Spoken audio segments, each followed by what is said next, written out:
এক বছরের আগে মেয়াদ শেষ হয়েছে, সেগুলো রেখে দিয়েছেন। এটাও জানুয়ারিতে মেয়াদ শেষ। 28/12/2023-এ মেয়াদ শেষ। 20/12 ওই যে মেয়াদ শেষ হয়ে গেছে তো। আসসালামু আলাইকুম। তেল কিনলেন? কত দাম নিল এটার? না, আপনাকে তো বলি নাই। দেখেন তো স্লিপে কত টাকা লেখা আছে। কত লেখা আছে? 880। এখানে কত লেখা আছে?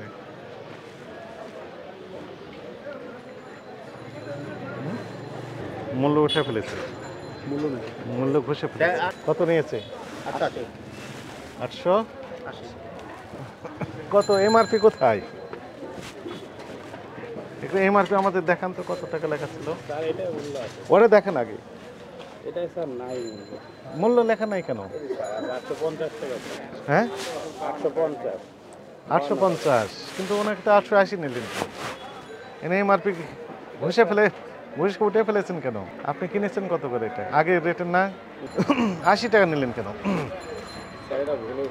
ভুল হয়েছে, স্বীকার করছেন? হ্যাঁ, এখানে কত লেখা আছে বলেন? 52 টাকা। আপনি সর্বোচ্চ এই 52 টাকায় নিতে পারবেন। লেখা আছে যেটি, এর বাইরে তো নিতে পারবেন। এর লেখা আছে কত? 350। 350-এর বেশি নেওয়া তো অপরাধ। এখানে লেখা আছে কত?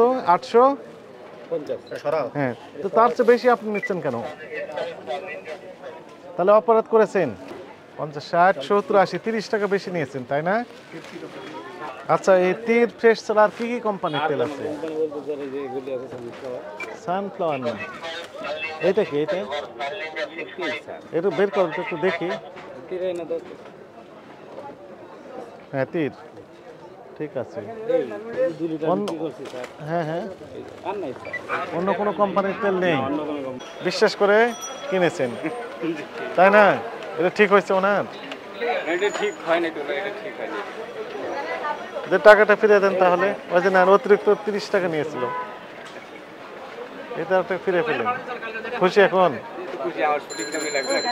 সঠিক দামটা পেলেন। হ্যাঁ, আমাদের কাছে কমপ্লেন ছিল যে বাজার নাকি এরকম বিক্রি হচ্ছে। অপরাধ আপনি স্বীকার করেন, এখন থেকে কি করবেন? এগুলো আর করবেন না। আপনাকে সতর্কতামূলকভাবে 10,000 টাকা জরিমানা আরোপ করা হলো। ভালো আছেন? সহযোগিতা করো ওনাকে। কি কি কোম্পানি তেল বিক্রি করছেন? ভোজ্য তেল? আমাদের তেল তো রূপচাঁদা বেশি, পুষ্টি এখন কি আছে? পুষ্টি আছে, পুষ্টি আছে। এগুলো এক বছরের আগে মেয়াদ শেষ হয়েছে, সেগুলো রেখে দিয়েছেন। এটা কি প্রাণের সস না? ডাইরেক্ট খাওয়া যায়। জানুয়ারি মাসে মেয়াদ শেষ হয়ে গেছে, এটা 1 বছর আগে। এটাও জানুয়ারিতে মেয়াদ শেষ। 28/12/2023-এ মেয়াদ শেষ। 20/12 ওই যে মেয়াদ শেষ হয়ে গেছে তো। এটা 13/12 মেয়াদ শেষ। সর্বনাশ করছে। 13 তারিখে মেয়াদ শেষ হয়েছে। 13 ডিসেম্বর।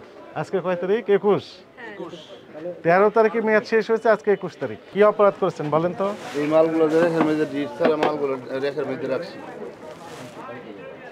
এটা ভুল হয়েছে। এরপরে এরপরে এরকম আর হবে না, আর করবেন না, একদমই করবেন না। আপনাকে সতর্কতামূলক 10,000 টাকা জরিমানা আরোপ করা হলো। আপনার এই নাম কি এইগুলো? পিজা, এটা হট ডগ। Pizza, hot dog. নিচের গুলো হলো একটা বার্গার আর বার্গার, চিকেন পলি। আচ্ছা, আমাকে এখন বলেন এইগুলোর মেয়াদ কতদিন থাকে? আজকে বানাইছে, আজকেই জানি। মেয়াদ কতদিন থাকে? একদিন? 2 দিন। 2 দিন। আপনার লাইসেন্স আছে না? Trade licence. ট্রেড লাইসেন্স আছে। পাউরুটি তৈরি করেন, তারপরে অন্যান্য বিস্কিটও তৈরি করেন। মেয়াদ দিতে হবে। কত করে বিক্রি করেন কোনটা সেটা তো? 60 টাকা, 50 টাকা, মূল্য তালিকা কোথায় আপনার? 30 টাকা, আর এটা হলো 70 টাকা। মূল্য তালিকাটা কোথায়? মূল্য তালিকা নাই। না, দুইটি বিষয়, একটা হচ্ছে মেয়াদ দিতে হবে, মূল্য তালিকা দিতে হবে, তার সাথে আপনার লাইসেন্স নিতে হবে। কয়দিন আগেকার তৈরি সেটি নিশ্চিত করতে হবে আপনাকে। এখানে ডিক্লারেশন দিতে হবে যে আজকের তৈরি। আমরা তো জানি 1 দিন মেয়াদ থাকে, আপনি বলছেন 2 দিন মেয়াদ। আজকের না গতকালের? গতকালের না আজকের? আজকের। এই উৎপাদন মেয়াদ এগুলো দিতে হবে, লেবেল দিতে হবে। লেবেল আছে আপনার? লেবেল নেই। লেবেল ছাড়া তো বাজারজাত করতে পারবেন না। আপনার ডেট দিতে হবে, এটি আইন। উৎপাদন মেয়াদ এগুলো দিতে হবে, এটি আইন। না দিলে এটি অপরাধ।